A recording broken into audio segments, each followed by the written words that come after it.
வணக்கம். புதிய யுகம் இரவு 8 மணி செய்திகளுக்காக உங்களை வரவேற்பது சுபலட்சுமி ராஜா. முதலில் தலைப்புச் செய்திகளை பார்க்கலாம். டான்பாஸ் பிராந்தியத்தை அழிக்க ரஷ்ய படைகள் முயற்சிப்பதாக உக்ரைன் அதிபர் ஜெலன்ஸ்கி குற்றச்சாட்டு. ரஷ்யாவை எதிர்கொள்ள ஆயுதங்கள் வழங்கி உதவுமாறு மேற்கத்திய நாடுகளிடம் ஜெலன்ஸ்கி வேண்டுகோள்.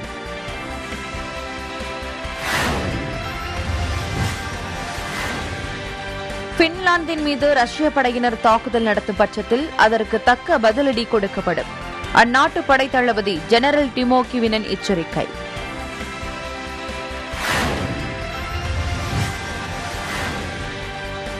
கடும் பொருளாதார நெருக்கடியில் சிக்கி தவிக்கும் பாகிஸ்தான்.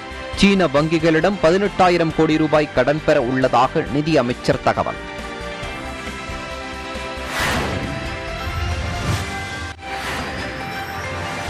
இலங்கையின் விரைவான பொருளாதார மீட்சிக்கு உதவுவதற்கு இந்தியா தயார். இலங்கை அதிபர் கோத்தபய ராஜபக்சவிடம் இந்திய உயர்மட்ட குழுவினர் உறுதி.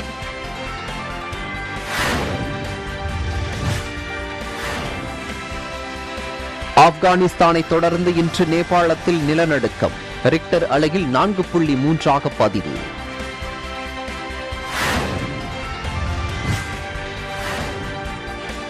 பெரும் எதிர்பார்ப்புக்கு இடையே நடைபெற்ற அதிமுக பொதுக்குழு கூட்டம். ஒற்றை தலைமை பிரச்சனையால் கூச்சல் குழப்பம்.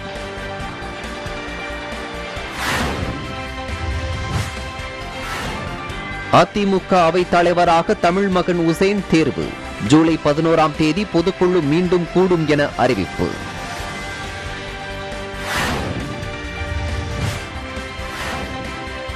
பொதுக்குழு கூட்டமும் அவைத் தலைவர் தேர்வும் செல்லாது என பன்னீர்செல்வம் தரப்பு எதிர்ப்பு. அடுத்த கட்ட நடவடிக்கை குறித்து இரு தரப்பினரும் தீவிர ஆலோசனை.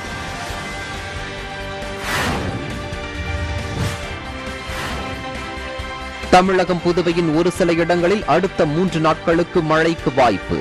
சென்னை வானிலை ஆய்வு மையம் தகவல்.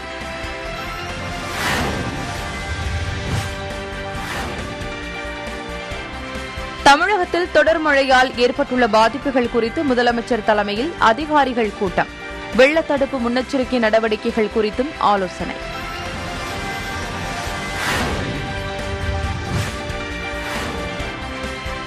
புதுச்சேரி மாநிலத்தில் கோடை விடுமுறைக்கு பிறகு பள்ளிகள் திறப்பு. உற்சாகத்துடன் பள்ளிக்கு வந்த மாணவர்களை இனிப்புகள் வழங்கி ஆசிரியர்கள் வரவேற்பு.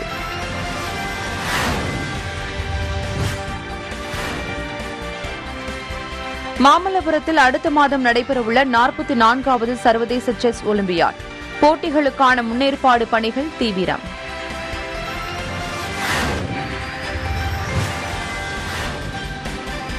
ஜெர்மனியின் பிராங்க்பர்ட் நகரில் நடைபெற்ற உலகின் மிகப்பெரிய ஜவுளி கண்காட்சி. கரூர் ஜவுளி ஏற்றுமதியாளர்கள் பங்கேற்பு.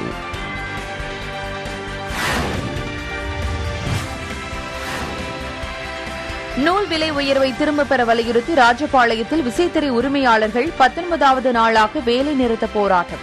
3 கோடி ரூபாய் வரை வர்த்தகம் பாதிப்பு.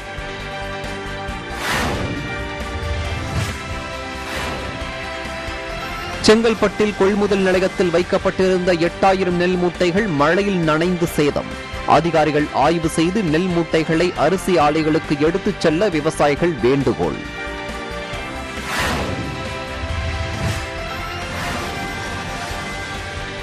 நடைபாதைகளிலிருந்து அகற்றப்பட்ட ஆக்கிரமிப்புகள் மீண்டும் முளைக்காதவாறு நடவடிக்கை எடுக்க வேண்டும். சென்னை மாநகராட்சி அறிக்கை தாக்கல் செய்ய சென்னை உயர்நீதிமன்றம் உத்தரவு.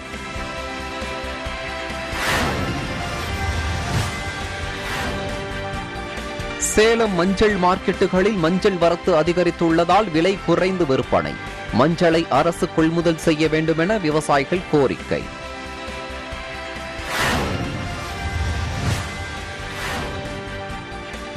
பாம்பன் மீன்பிடி துறைமுக பகுதியில் மணல்கள் மேவியதால் விசைப்படகுகளை துறைமுகம் கொண்டுவர சிரமப்படும் மீனவர்கள்.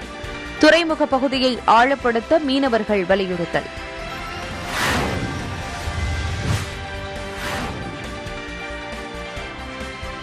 கடலூரில் உள்ள சிறிய பட்டாசு ஆலையில் வெடி விபத்து. 3 பேர் உடல் சிதறி உயிரிழப்பு.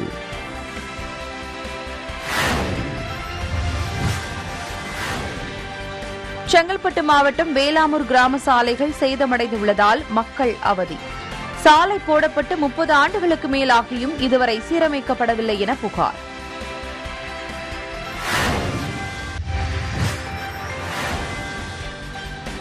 மதுரை சோழவந்தான் ஜனகை மாரியம்மன் கோவிலில் நடைபெற்ற தீர்த்தவாரி திருவிழா. மலர் அலங்காரத்தில் அலங்கரிக்கப்பட்ட அம்மனை தரிசனம் செய்த பக்தர்கள்.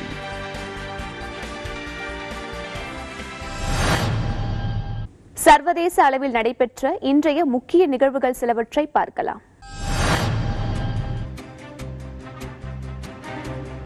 உக்ரைன் ரஷ்யா இடையிலான போர் 4 மாதங்களை எட்ட உள்ள நிலையில் கிழக்கு உக்ரைன் பகுதிகள் மீது ரஷ்ய படையினர் தாக்குதலை தீவிரப்படுத்தி வருகின்றனர். இந்நிலையில் நாட்டின் தென்கிழக்கில் அமைந்துள்ள டான்பஸ் பிராந்தியத்தை அழித்துவிட வேண்டும் என்பதில் உறுதியாக உள்ள ரஷ்ய படையினர் அந்த பிராந்தியம் மீது ஏவுகணைகளை வீசி தொடர்ந்து தாக்குதல் நடத்தி வருவதாக உக்ரைன் அதிபர் விளாடிமிர் ஜெலன்ஸ்கி குற்றம் சாட்டியுள்ளார். மேலும் ரஷ்யாவை எதிர்கொள்ள ஆயுதங்களை வழங்கி உதவ கோரி மேற்கத்திய நாடுகளிடம் செலன்ஸ்கி வேண்டுகோள் வைத்துள்ளார்.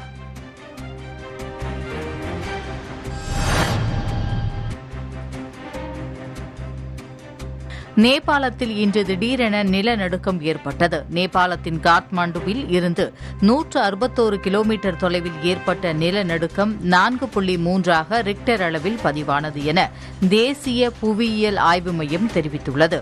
இந்த நிலநடுக்கத்தால் சேதம் எதுவும் ஏற்பட்டதா என்பது குறித்த தகவல் தற்போது வரை வெளியாகவில்லை. முன்னதாக நேற்று ஆப்கானிஸ்தான், மலேசியா, பாகிஸ்தான் உள்ளிட்ட நாடுகளில் நிலநடுக்கம் ஏற்பட்டது குறிப்பிடத்தக்கது.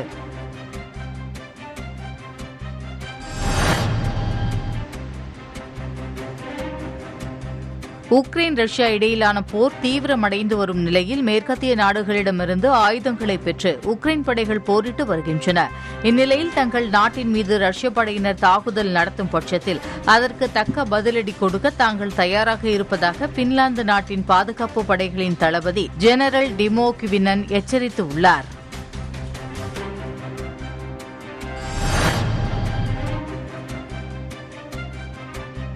கடும் பொருளாதார நெருக்கடியால் சிக்கி தவிக்கும் பாகிஸ்தானில் விலைவாசி உயர்வு போன்ற பல பிரச்சனைகள் நிலவி வருகின்றன. இதனால் பொதுமக்கள் பெரும் சிரமத்திற்கு ஆளாகியுள்ளனர். இந்நிலையில் சீன வங்கிகளிடமிருந்து 18,000 கோடி ரூபாயை கடனாக பெற பாகிஸ்தான் அரசு முடிவு செய்துள்ளது. இதற்கான ஒப்பந்தம் கையெழுத்தாகியுள்ளதாகவும் அடுத்த சில நாட்களில் அந்த தொகை பாகிஸ்தான் கருவூலத்திற்கு வந்து சேரும் என்றும் பாகிஸ்தான் நாட்டின் நிதி அமைச்சர் மிஃப்தா இஸ்மாயில் தெரிவித்துள்ளார்.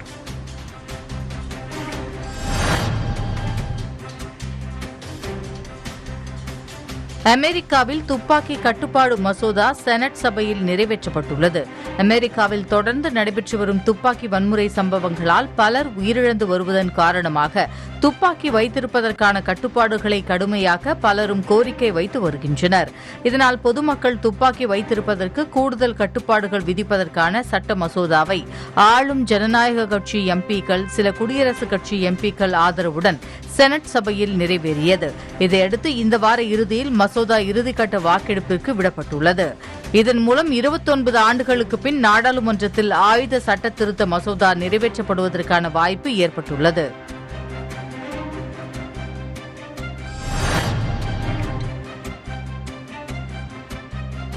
இலங்கையின் விரைவான பொருளாதார மீட்சிக்கு உதவுவதற்கு இந்தியா தயார் என இலங்கை சென்ற இந்திய உயர்மட்ட குழுவினர் இலங்கை அதிபர் கோத்தபய ராஜபக்சேவிடம் தெரிவித்துள்ளனர். இந்திய வெளி விவகாரம் அமைச்சக பேச்சாளர் அரிண்டம் பக்சி தனது டுவிட்டர் பதிவில் இதனை தெரிவித்துள்ளார். இந்திய வெளி விவகார செயலாளர் வினய் மோகன் குவாத்ரா இலங்கை அதிபரை சந்தித்தார். வெளி விவகார செயலாளருடன் இந்திய நிதி அமைச்சகத்தின் செயலாளர் அஜித் சேத் மற்றும் பல உயர் அதிகாரிகள் இந்த சந்திப்பில் கலந்து கொண்டனர்.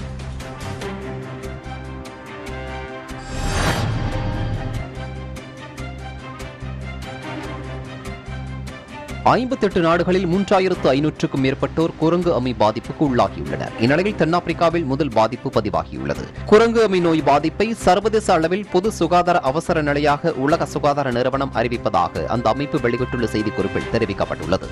சமூக பரவல் எங்கு நடந்தாலும் உடனடி நடவடிக்கைகளால் கவனிக்கப்பட வேண்டும் எனவும், நோய் தொற்றின் வேகம் விரிவடைவதால் குழந்தைகளுக்கு கூட தொற்று ஏற்பட வாய்ப்புள்ளதாகவும் உலக சுகாதார நிறுவனம் தெரிவித்துள்ளது.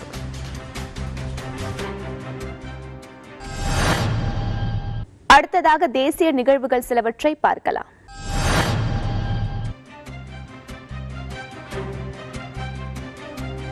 நாடு முழுவதும் உள்ள மத்திய பல்கலைக்கழகங்கள் மற்றும் இணைப்பு கல்லூரிகளில் இளங்கலை படிப்புகளுக்கான பொது நுழைவுத் தேர்வு நடைபெறும் தேதியை தேசிய தேர்வு முகமை அறிவித்துள்ளது. CUET எனப்படும் இத்தேர்வை எழுத 9,50,804 மாணவர்கள் பதிவு செய்துள்ளனர். இதற்கான பொது நுழைவுத் தேர்வு வரும் ஜூலை 15ஆம் தேதி முதல் ஆகஸ்ட் 10ஆம் தேதி வரை நடைபெறும் என்று அறிவித்துள்ளது. அதன்படி இத்தேர்வு நாடு முழுவதும் வரும் ஜூலை 15, 16, 19, 20 மற்றும் ஆகஸ்ட் 4, 5, 6, 7, 8, 10 ஆகிய தேதிகளில் கணினி வழி தேர்வாக நடைபெற உள்ளது.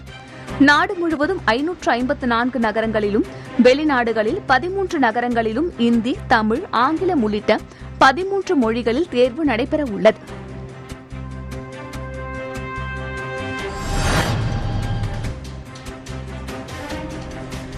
கர்நாடக மாநிலம் மாண்டியா மாவட்டத்தில் உள்ள ஸ்ரீராம யோகேஸ்வரர் மடத்திற்குள் சிறுத்தை ஒன்று நுழைந்து அங்கிருந்த நாய்க்குட்டியை கவ்விச் சென்றுள்ளது. இது தொடர்பான CCTV காட்சிகள் வெளியாகி அப்பகுதி மக்களை அச்சத்தில் ஆழ்த்தியுள்ளது. சிறுத்தை தாக்குதல் சம்பவங்கள் தொடர்ந்து நடைபெற்று வரும் நிலையில் அதை உடனடியாக மீட்டு வனப்பகுதிக்குள் விட வேண்டும் என அப்பகுதி மக்கள் கோரிக்கை வைத்துள்ளனர்.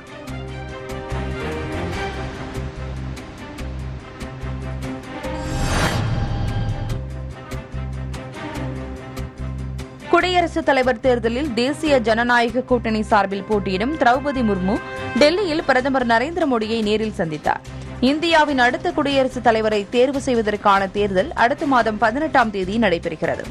இந்த தேர்தலில் தேசிய ஜனநாயக கூட்டணி சார்பில் வேட்பாளராக ஒடிசா மாநிலத்தின் பழங்குடி இனத்தைச் சேர்ந்த முன்னாள் ஆளுநர் திரௌபதி முர்மு போட்டியிடுகிறார்.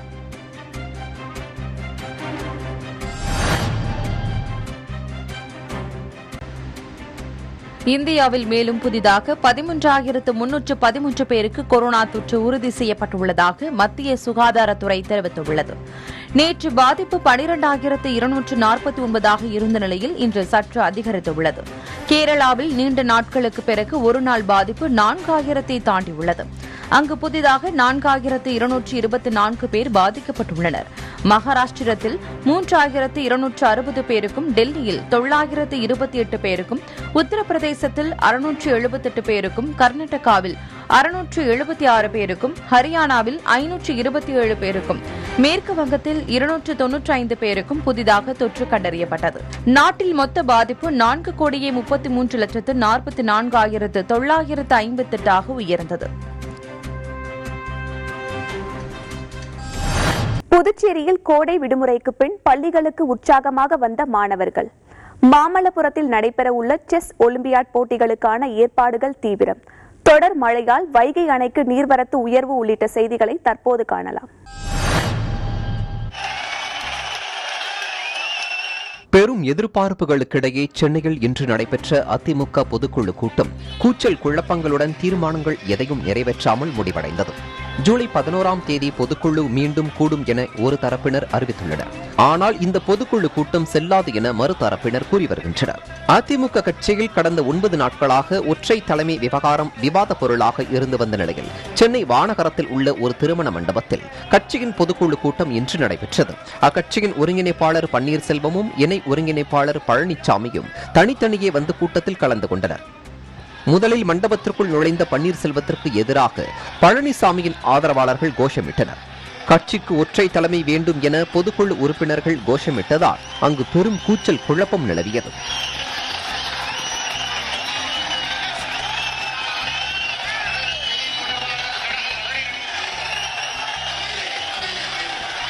அமைதி காக்கும்படி மேடையில் இருந்த முன்னாள் அமைச்சர்கள் அறிவுறுத்திய போதிலும் பழனிசாமி ஆதரவாளர்கள் தொடர்ந்து முழக்கமிட்டு வந்தனர். இதையடுத்து பன்னீர்செல்வத்தின் ஆதரவாளர்களான வைத்தியலிங்கமும் JCD பிரபாகரனும் மேடையிலிருந்து இறங்கிச் சென்றனர்.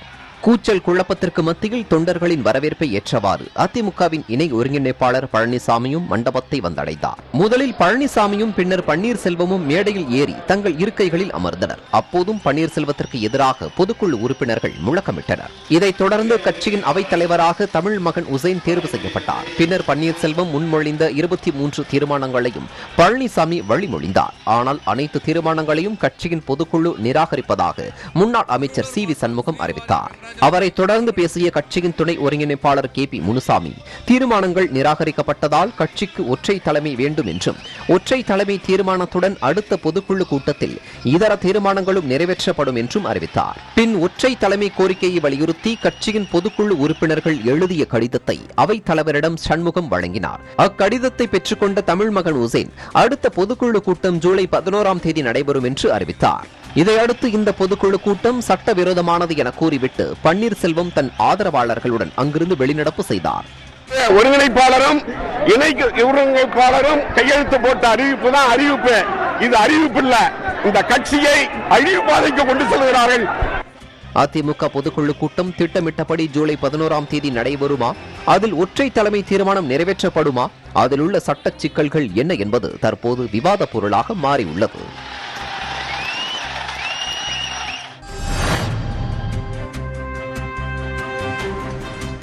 தலைமைச் செயலகத்தில் வெள்ள தடுப்பு பணிகள் குறித்து தமிழக முதலமைச்சர் மு.க.ஸ்டாலின் தலைமையில் ஆலோசனைக் கூட்டம் நடைபெற்றது.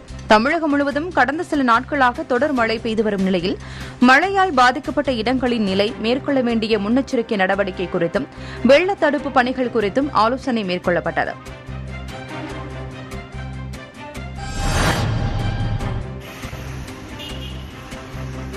புதுச்சேரி மாநிலத்தில் கோடை விடுமுறைக்கு பிறகு பள்ளிகள் திறக்கப்பட்டது. லாஸ்பேட்டை பகுதியில் உள்ள அரசு நடுநிலைப் பள்ளியில் மாணவ மாணவிகளுக்கு சிவப்பு கம்பளம் விரித்தும் மலர் தூவியும் வண்ண வண்ண பலூன்கள் வழங்கியும் ஆசிரியர்கள் வரவேற்றனர்.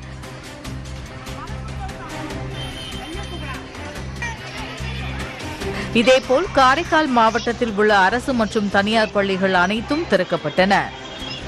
நாங்கள் 2 வருஷமாக ஸ்கூலுக்கு வராததுனால ஆன்லைன் கிளாஸ் மட்டும்தான் படிச்சுட்டு இருந்தோம். முன்னாடி கொரோனா இருந்ததுனால எங்களால் ஸ்கூலுக்கு வர முடியல. ரொம்ப நாளாக ஸ்கூல் திறக்கிறதும் இல்லை, கொஞ்சம் நாள் தான் ஸ்கூல் திறந்துக்கிட்டே இருக்காங்க, அப்புறமேட்டு திருப்பி மூடிடுறாங்க. இப்போ எக்ஸாம் வச்சு லீவ் விட்டு திருப்பி நாங்கள் ஸ்கூலுக்கு வந்திருக்கோம்.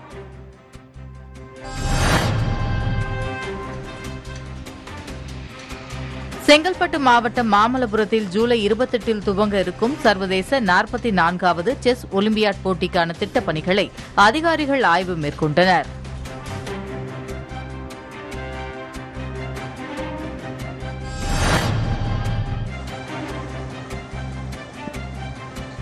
நீர்பிடிப்பு பகுதிகளில் தொடர்ந்து பெய்து வரும் மழையால் வைகை அணைக்கு நீர்வரத்து 232 கன அடியிலிருந்து 356 கன அடியாக உயர்ந்துள்ளது. அணையிலிருந்து பாசனம் மற்றும் குடிநீருக்காக 869 கன அடி நீர் திறந்துவிடப்பட்டுள்ளது. தற்பொழுது அணையின் நீர் இருப்பு 2717 மில்லியன் கன அடியாக உள்ளது.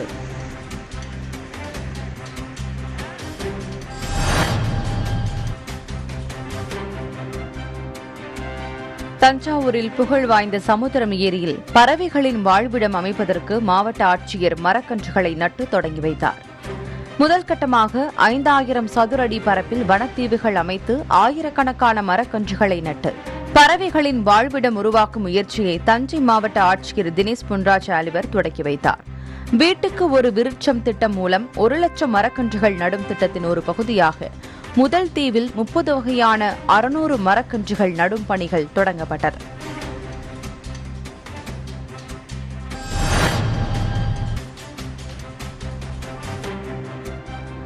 ஜெர்மனியின் பிராங்க்பர்ட் நகரில் நடைபெற்ற உலகின் மிகப்பெரிய ஜவுளி கண்காட்சியில் கரூர் நகரிலிருந்து 31 வீட்டு உபயோக ஜவுளி ஏற்றுமதியாளர்கள் கலந்து கொண்டு தங்களது தயாரிப்புகளை காட்சிப்படுத்தி உள்ளனர். கடந்த 21ஆம் தேதி தொடங்கிய இக்கண்காட்சி 24ஆம் தேதி வரை நடைபெற உள்ளது. 2.5 வருடங்களுக்கு பிறகு நடைபெறும் ஜவுளி கண்காட்சியில் கலந்து கொண்டுள்ள ஜவுளி நிறுவனங்களுக்கு புதிய வாடிக்கையாளர்கள் கிடைப்பதோடு கரூரில் உள்ள வீட்டு உபயோக ஜவுளி ஏற்றுமதியாளர்களுக்கு சில 100 கோடிக்கு ஆர்டர்கள் கிடைக்கும் என கண்காட்சியில் கலந்து கொண்டுள்ள கரூர் ஜவுளி ஏற்றுமதியாளர்கள் தெரிவிக்கின்றனர். சர்வதேச போதைப்பொருள் ஒழிப்பு தினத்தை முன்னிட்டு புதுச்சேரியில் நடைபெற்ற விழிப்புணர்வு ஓட்டம். ஆயுர்வேதம், சித்தா மருந்தகங்களுக்கு கோவை மாநகராட்சி நிதி ஒதுக்கீடு. திருப்பூர் உழவர் சந்தையில் நடைபாதை ஆக்கிரமிப்பை அகற்ற விவசாயிகள் கோரிக்கை உள்ளிட்ட செய்திகளை தற்போது பார்க்கலாம். ராமேஸ்வரம் அடுத்த பாம்பன் மீன்பிடி துறைமுகத்திலிருந்து 120க்கும் மேற்பட்ட விசை படகுகளில் மீனவர்கள் மீன்பிடி தொழில் செய்து வருகின்றனர். துறைமுக கரையோரத்தில் மணல் அதிகப்படியாக தேங்கியுள்ளதால் அங்கு படகுகளை நிறுத்தி மீன்களை இறக்க முடியாமல் மீனவர்கள் பெரும் சிரமத்திற்கு ஆளாகியுள்ளனர். நாட்டுப்படகில் குறிப்பிட்ட தூரம் சென்று விசைப்படகிலிருந்து நாட்டுப்படகிற்கு மீன்களை மாற்றி கரைக்கு கொண்டு வருகின்றனர். இதனால் வேலைப்பளு அதிகரித்துள்ளதாக கவலை தெரிவித்துள்ள மீனவர்கள் துறைமுக கடல் பகுதியை ஆழப்படுத்த கோரிக்கை வைத்துள்ளனர்.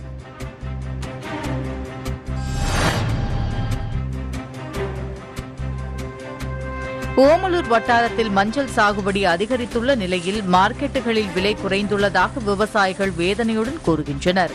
இந்த ஆண்டு சீசன் தொடங்கிய நேரத்தில் மஞ்சள் ஒரு குவிண்டால் 9,500 ரூபாய்க்கு விற்பனையானது.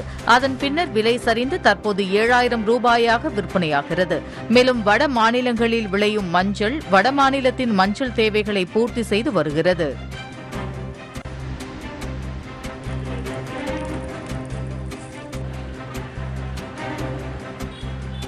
நூல் விலை உயர்வை திரும்பப் பெற வலியுறுத்தி ராஜபாளையம் மற்றும் ஆவரம்பட்டியில் விசைத்தறி உரிமையாளர்கள் நடத்தி வரும் காலவரையற்ற வேலைநிறுத்த போராட்டம் காரணமாக தொழிலாளர்கள் கடும் சிரமத்திற்கு ஆளாகியுள்ளனர். 95 லட்சம் கூலி இழப்பு ஏற்பட்டுள்ளதாகவும் உற்பத்தி இழப்பு 3 கோடியை தாண்டியுள்ளதாகவும் கூறப்படுகிறது.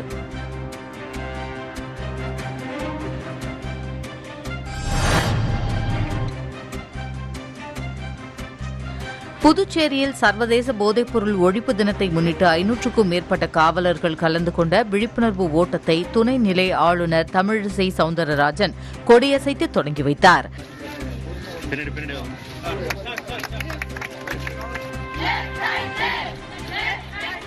கடற்கரை காந்தி சாலையிலிருந்து தொடங்கிய ஓட்டம் நகரின் பல்வேறு வீதிகள் வழியாக சென்று மீண்டும் தொடங்கிய இடத்தில் முடிவடைந்தது.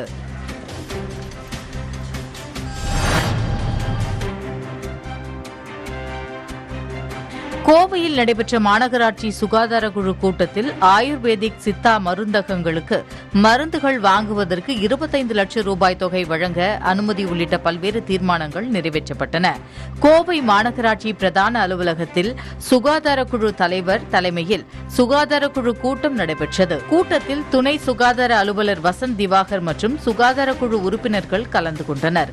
கூட்டத்தில் தூய்மையான மாநகராட்சியாக கோவை மாநகராட்சியை மாற்றுவது தொடர்பாக மாநகராட்சி அதிகாரிகளுடன் ஆலோசனை மேற்கொள்ளப்பட்டது.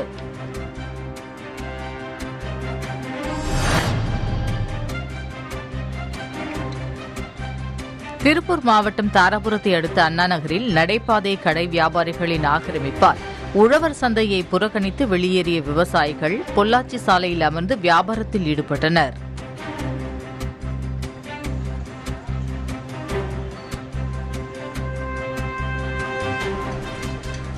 அனுமதியற்ற நடைபாதை கடைகளை அகற்றாவிட்டால் உழவர் சந்தையை புறக்கணிக்கப் போவதாக கூறி விவசாயிகள் காய்கறிகளை கொட்டி சாலை மறியல் போராட்டம் நடத்தினர்.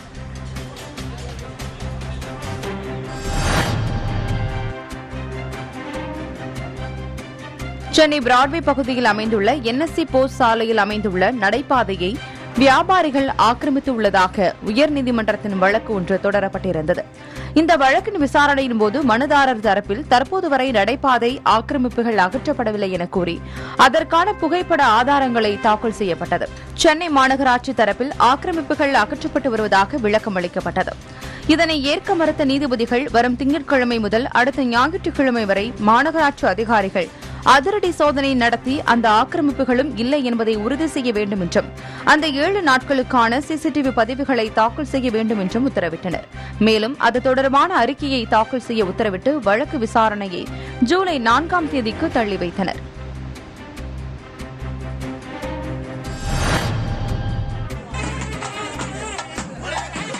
தென்காசி மாவட்டம் சிவசைலம் ஸ்ரீ பரம கல்யாணியம்மன் உடனாய ஸ்ரீ சிவசைலநாத சாமி கோயில் கும்பாபிஷேகம் வியாழக்கிழமை நடைபெற்றது. முன்னதாக கும்பாபிஷேகத்தை முன்னிட்டு யாக பூஜைகள் மற்றும் ஹோமங்கள் நடைபெற்றன.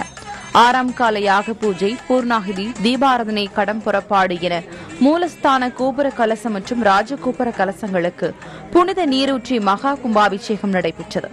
இதேபோன்று தஞ்சை மாவட்டம் கும்பகோணம் அருகே சீனிவாசபுரம் கிராமத்தில் அமைந்துள்ள ஸ்ரீ மகேந்திர முனீஸ்வரர் ஆலய மகா கும்பாபிஷேகம் சிறப்பாக நடைபெற்றது. இதில் சுற்றுவட்டார பகுதிகளைச் சேர்ந்த ஏராளமான பக்தர்கள் கலந்து கொண்டு சுவாமி தரிசனம் செய்தனர். திருவாரூர் மாவட்டம் மன்னார்குடி கணக்கன் தெருவில் உள்ள ஏழை மாரியம்மன் ஆலய திருப்பணிகள் நடைபெற்றன. அப்பணிகள் முடிவுற்ற நிலையில் கும்பாபிஷேகம் நடத்தப்பட்டது. மயிலாடுதுறை தரங்கம்பாடி அருகே பூந்தாளை ஸ்ரீ மகா சுடலை காளியம்மன் கோயிலில் கும்பாபிஷேகம் நடைபெற்றது. இதில் திரளான பக்தர்கள் பங்கேற்று சுவாமி தரிசனம் செய்தனர்.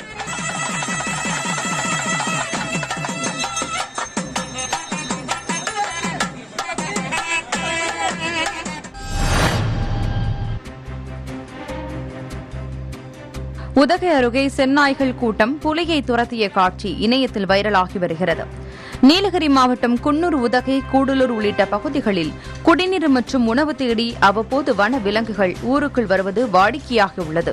இந்நிலையில் உதகை அருகே உள்ள மார்லிமந்து எனும் ஏரிக்கு அருகே செந்நாய் கூட்டம் ஒன்று புலியை துரத்தியுள்ளது. அச்சத்தோடு ஓடிய புலி அருகே உள்ள புதருக்குள் சென்று மறைந்தது. இக்காட்சி இணையத்தில் வைரலாகி பொதுமக்கள் அச்சத்தில் உள்ள நிலையில் வனத்துறையினர் முகாமிட்டு புலி நடமாட்டத்தை கண்காணித்து வருகின்றனர்.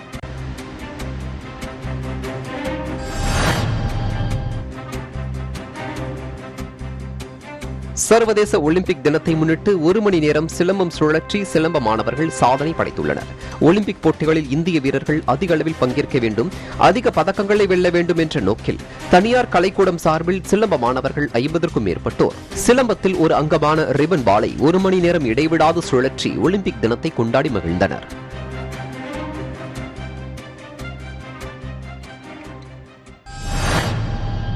கோவையில் வேகம் எடுக்கும் கொரோனா பரவல். சென்னை, சேலம் ரயில் நிலையங்களுக்கு வெடிகுண்டு மிரட்டல். நெல்லையில் புதிய பேருந்து நிலையம் அமைப்பதற்கு எதிர்ப்பு உள்ளிட்ட செய்திகளை தற்போது பார்க்கலாம்.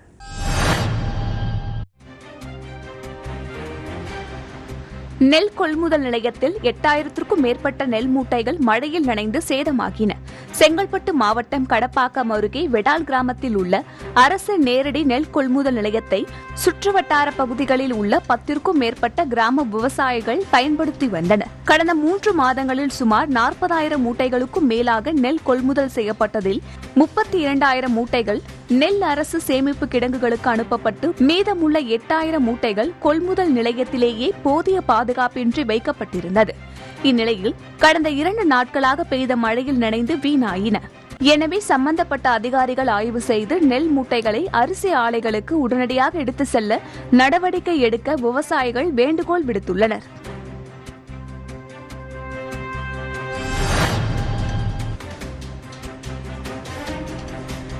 ஜல்லிகள் பெயர்ந்து பழுதடைந்துள்ள சாலையால் கிராம மக்கள் கடும் அவதியடைந்து வருகின்றனர்.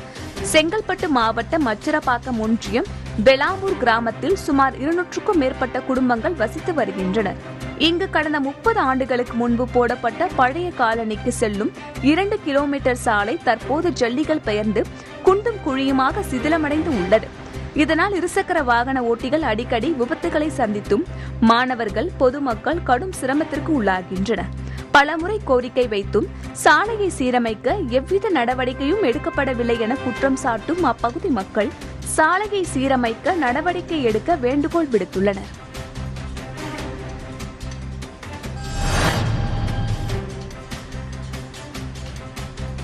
மதுரை மாவட்டம் சோழவந்தான் ஜனகி மாரியம்மன் கோவிலில் தீர்த்தவாரி திருவிழா நடைபெற்றது. மதுரை மாவட்டம் சோழவந்தான் ஜனகி மாரியம்மன் கோவில் வைகாசி திருவிழா கடந்த 6ஆம் தேதி கொடியேற்றத்துடன் தொடங்கியது. திருவிழாவின் கடைசி நாளில் தீர்த்தவாரி திருவிழா இரவு முழுவதும் நடைபெற்றது. இதையொட்டி அம்மன் கோவிலில் இருந்து வெளியேறி வைகை ஆற்றுக்கு வந்தடைந்தது.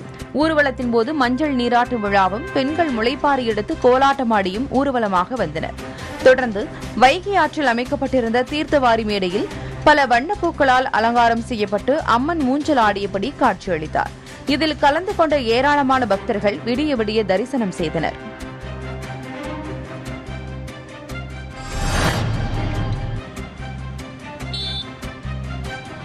கோவையில் கொரோனா பாதிப்பு அதிகரித்து வருவதால் பொதுமக்கள் அனைவரும் நோய் தடுப்பு நடவடிக்கைகளை கடைபிடிக்க மாவட்ட மருத்துவத்துறை அதிகாரிகள் அறிவுறுத்தியுள்ளனர். மேலும் இஎஸ்ஐ மருத்துவமனையில் 750 படுக்கைகள் தயார் நிலையில் உள்ளதாகவும் கூறினர்.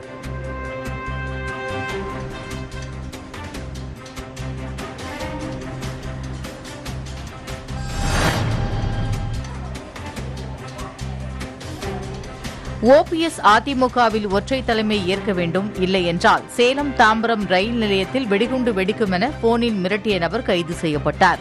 அவர் மீது வழக்கு பதிவு செய்து தாம்பரம் போலீசார் விசாரணை மேற்கொண்டு வருகின்றனர்.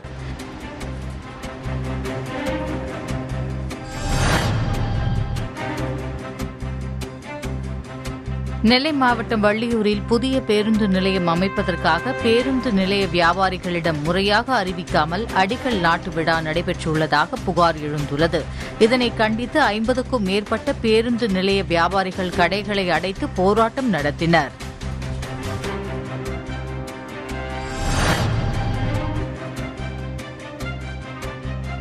டேக்வாண்டோ போட்டியில் 22 பதக்கங்களை வென்று ஊர் திரும்பிய வீரர்களுக்கு உற்சாக வரவேற்பு அளித்தனர்.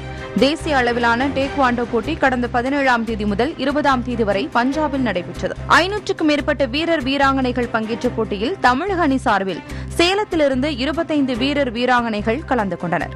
5 பிரிவுகளில் நடத்தப்பட்ட போட்டிகளில் தமிழக அணி வீரர்கள் 10 தங்கம், 6 வெள்ளி, 6 வெண்கல பதக்கங்களை வென்று தேசிய அளவில் 3ஆம் இடத்தை பிடித்தனர். பதக்கங்களை வென்று சொந்த ஊர் திரும்பிய வீரர்களுக்கு சேலம் ரயில் நிலையத்தில் பயிற்சியாளர்கள் உள்ளிட்டோர் வரவேற்பு அளித்தனர்.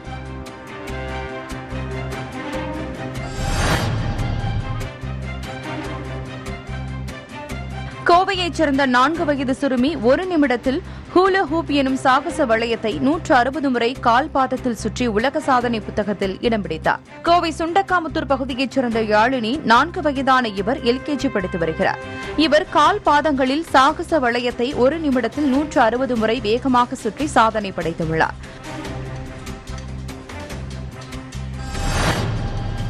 இத்துடன் இந்த செய்தி தொகுப்பு நிறைவடைகிறது. புதியுகத்தின் அடுத்த செய்தி தொகுப்பு நாளை காலை 8 மணிக்கு. வணக்கம்.